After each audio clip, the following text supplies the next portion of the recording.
Oke guys, ini kita review Casio BP 100 blood pressure monitor rilis tahun 91.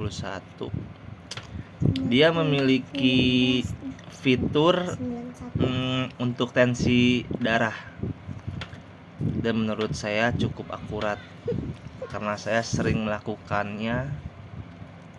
Dan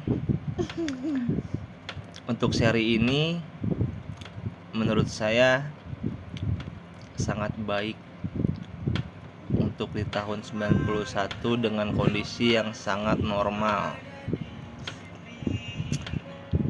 Nah, kita coba cek tensinya dulu ya guys ya.